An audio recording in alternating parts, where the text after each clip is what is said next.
أعوذ بالله من الشيطان الرجيم. بسم الله الرحمن الرحيم. وعباد الرحمن الذين يمشون على الأرض هونا وإذا خاطبهم الجاهلون قالوا سلاما. صدق اللہ العظیم. 19واں پارہ سورہ فرقان آیت نمبر 63. یہاں کچھ آیات میں اللہ تعالیٰ نے اپنے خاص بندوں کی 9 صفات 9 عدد خوبیاں بیان کی ہیں کہ جو اللہ کے خاص بندے ہوتے ہیں ان میں کون سی صفات ہوتی ہیں، کون سی خوبیاں ہوتی ہیں. یہاں 9 صفات کا تذکرہ ہے. ان میں سے سب سے پہلے اللہ تعالیٰ نے جس چیز کا تذکرہ کیا ہے وہ ہے تواضع، انکساری، عاجزی، خاک ساری. تو اس سے پتہ چلتا ہے کہ تواضع کی اہمیت دین میں بہت زیادہ ہے. لہذا جو اللہ کے بندے ہیں، بندہ عبد ہے، بندہ ہے، تو اس کو عبد، بندہ یعنی غلام بن کے رہنا چاہیے. اس کے ہر قول سے، ہر عمل سے، اس کی چال ڈھال سے، اس کے طور اطوار سے عاجزی ٹپکے، عاجزی جھلکے، وہ عاجزی کا نمونہ ہو. وہ تکبر والوں کی طرح زمین پہ اکڑ اکڑ کے نہ چلے. تکبر کسے کہتے ہیں؟ تکبر میں 2 مفہوم ہیں. ایک یہ کہ حق سچ بات آ جائے اور اس کا انسان انکار کر دے، اس کو قبول نہ کرے، یہ بھی تکبر ہے. اور دوسری بات کہ دوسرے لوگوں کو حقیر سمجھے، یہ بھی تکبر ہے. اب جس کے اندر عاجزی ہوتی ہے اس کے سامنے کوئی بھی بات آئے گی حق سچ، وہ فوراً قبول کر لے گا. تو اس لیے تواضع کی اہمیت بہت زیادہ ہے کہ تواضع انسان کو ہر چیز قبول کرنے پر، ہر سچی بات، ہر صحیح بات قبول کرنے پر آمادہ کر لیتی ہے. اور تکبر جو ہے وہ اس کے ایمان لانے میں اور سچی باتوں کے قبول کرنے میں رکاوٹ بن جاتا ہے. اللہ تعالی ہم سب کو صحیح معنی میں تواضع اور عاجزی نصیب فرمائے، اور تکبر، فخر اور ریا سے اللہ تعالی ہماری حفاظت فرمائے. آمین. بسم اللہ الرحمن الرحیم. نحمده ونصلی علی رسولہ الکریم. اما بعد.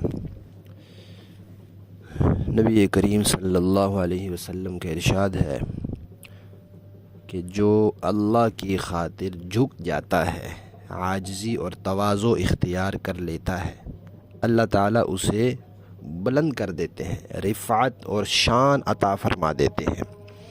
اللہ کی خاطر جھکنا کوئی معمولی بات نہیں ہے. تواضع کا اور عاجزی کا مطلب بعض لوگ غلط سمجھتے ہیں کہ اپنے آپ کو لوگوں کی نظروں میں گرا دینا، ذلیل کر دینا، اپنے آپ کو لوگوں کی نظروں میں رسوا کر کے رکھ دینا. یہ تکبر کا معنی نہیں ہے، یہ عاجزی کا معنی نہیں ہے.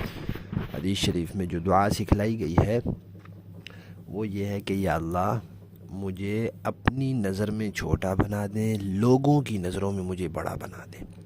تو لوگوں کی نظروں میں اپنے آپ کو گرانا اور ذلیل کرنا یہ کوئی اچھی چیز نہیں ہے.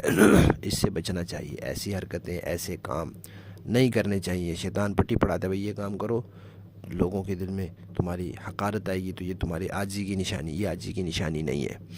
عاجزی یہ ہے کہ لوگوں کو حقیر نہ سمجھے اور حق بات کو ٹھکرائے نہیں. یہ عاجزی ہے.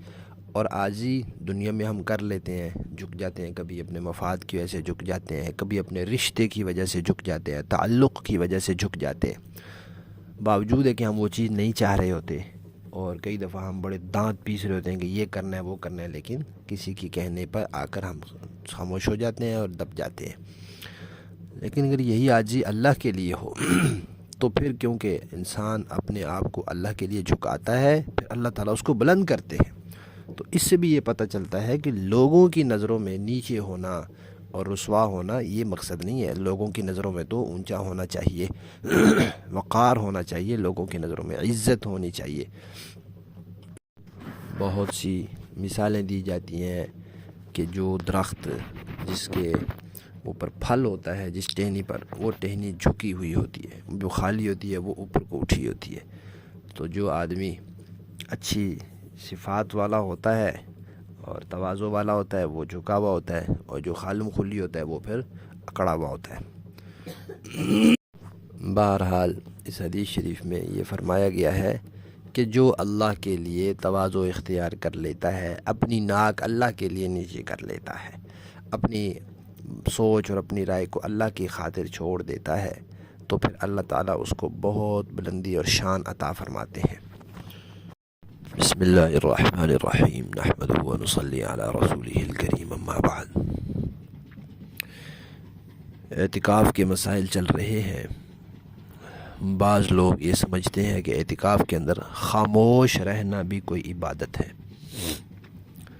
تو محض خاموش رہنا عبادت نہیں ہے۔ ہاں، بری بات سے خاموش رہنا تو اچھا ہے، آپ کسی جھوٹ بولنے سے بہتر ہے خاموش رہیں، غیبت کرنے سے بہتر ہے خاموش رہیں، چغلی سے بہتر ہے خاموش رہیں، کسی کو گالیاں دینے سے بہتر ہے خاموش رہیں۔ اس طرح بچنے کے لیے، برائی سے بچنے کے لیے خاموش رہنا تو ایک بات ہے، لیکن ویسے ہی خاموش رہنا اور اس کو عبادت سمجھنا کہ خاموش رہنا بھی کوئی عبادت ہے، جیسے تسبیح عبادت ہے، تلاوت عبادت ہے، نماز عبادت ہے، یہ چپ رہنا بھی کوئی عبادت ہے، تو اس کو علماء نے مکروہ تحریمی لکھا ہے۔ اسی طرح فضول باتیں کرنا بھی منع ہے۔ اعتکاف کا مقصد ہے کہ انسان ہو اپنے اللہ کے پاس آ گیا، تو بس اب اللہ تعالیٰ کے ساتھ ہی اپنے معاملات رکھے اور لوگوں کے ساتھ بلا وجہ باتیں نہ کریں۔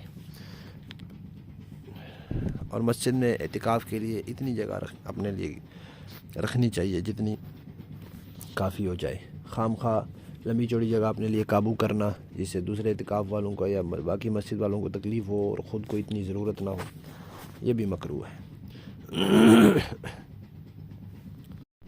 اپنی کمائی کی خاطر مسجد میں کوئی پیشہ اختیار کرنا، مثلاً مسجد میں بیٹھ کے کپڑے سی رہے ہیں جی، مسجد میں بیٹھ کے کتابیں جلد کر رہے ہیں، یا مسجد میں بیٹھ کے کتابت کر رہے ہیں، لکھائی کر رہے ہیں، اس کے پیسے لیتے ہیں لوگوں سے، تو مسجد میں بیٹھ کے کسی کو جی 9ویں 10ویں کی تیاری کرا رہے ہیں، اس طرح کوئی بھی کام جو پیسے لے کے کرتے ہیں اجرت پر، یہ منع ہے۔ آپ اعتکاف کے لیے آئے ہیں تو اعتکاف میں عبادات میں اپنا وقت لگائیں، اپنی دنیا کی کمائی میں نہ لگائیں۔ اعتکاف کے دوران اپنے اوقات کو منظم کر لینا چاہیے، پہلے سے منظم کر لیں، ابھی سے سوچ لیں، نقشہ بنا لیں کاغذ پر کہ اتنے وقت سے اتنے وقت تک تو سحری ہوگی، اس کے بعد فجر کی نماز ہوگی، اس کے بعد میں نے کیا کرنا ہے، تو پورا سارا نظام الاوقات اپنا کاغذ پر اتار لیں۔ پھر اس نظام الاوقات کی جتنی بھی پابندی ہو جائے وہ بہتر ہے، کوئی ضروری نہیں کہ 100% پابندی ہو، آخر ہم انسان ہیں، مشین تو نہیں ہے، لیکن نظام الاوقات طے کرنے سے ایک تو کام بہت سارے ہو جاتے ہیں، بھولتے نہیں درمیان سے، کیونکہ وہ لکھا ہوا ہے اور اس کا وقت ہے جی کہ اب 9 بج گئے ہیں، اب تلاوت کرنی ہے، اب 10 بج گئے ہیں، اب یہ کرنا ہے، اس طرح۔ اور دوسرا یہ کہ وقت کی بہت بچت ہو جاتی ہے۔ اعتکاف اتنی جگہ میں ہوتا ہے جتنی جگہ نماز کے لیے خاص ہوتی ہے۔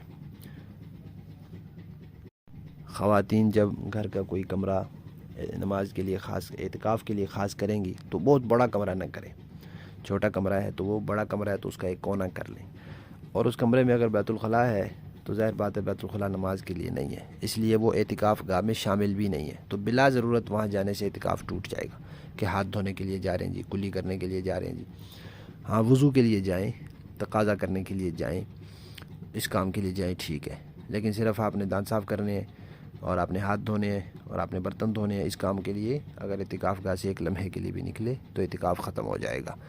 کمرے کے اندر جو بیت الخلاء ہو، خواتین جب اعتکاف بیٹھیں تو وہ بیت الخلاء اس اعتکاف گاہ کا حصہ نہیں ہوتا اور اس میں بلا ضرورت نہیں ہے۔ ہاں یہ ہو سکتا ہے کہ اگر آپ نے پورے کمرے کا اعتکاف کی نیت کی ہے اور اس کمرے کے اندر کھڑے ہو کے بیت الخلاء کے دروازے سے پرلی طرف آپ کوئی چیز دھو لیں، پانی ادھر گر رہا ہے اور آپ ادھر ہیں، تو یہ ہو سکتا ہے۔ ایک سے زیادہ خواتین ایک کمرے میں اعتکاف بیٹھ سکتی ہیں، اگر درمیان میں پردے لگا لیں تو بہتر ہے، ضرورت کے وقت وہ پردہ اٹھایا بھی جا سکتا ہے کہ افطاری اکٹھی کرنی ہے، سحری اکٹھی کرنی ہے، ایک دوسرے کو قرآن پاک سنانا ہے یا دینی کتاب کوئی سنانی ہے تو وہ اس وقت میں پردہ اٹھا لیں، یہ دونوں ایک طرف آ جائیں۔ اگر بغیر پردے کے بھی اعتکاف بیٹھیں تو ٹھیک ہے، اعتکاف ہو جائے گا۔ خواتین کے لیے مسجد جا کر اعتکاف بیٹھنا ٹھیک نہیں ہے، اپنے گھر میں اعتکاف بیٹھیں۔ شادی شدہ عورت اپنے خاوند کی اجازت لے کر اعتکاف بیٹھے، خاوند کی اجازت کے بغیر نہ بیٹھیں، اس کے لیے ضروری ہے کہ اجازت لے۔ ہاں، خاوند نے ایک دفعہ اجازت دے دی کہ ٹھیک ہے، اب اعتکاف بیٹھ گیا، وہ کہتا ہے اعتکاف ختم کرو، تو اب اس کو سمجھا دیں نرمی سے کہ اس طرح عبادت شروع کر کے اس کو خراب نہیں کیا جاتا، تو اب ذرا اعتکاف پورا کرنے دیں، تو پھر وہ بے شک کہتا رہے، اس کی تعمیل ضروری نہیں ہے، لیکن پہلی دفعہ اجازت لینا ضروری ہے۔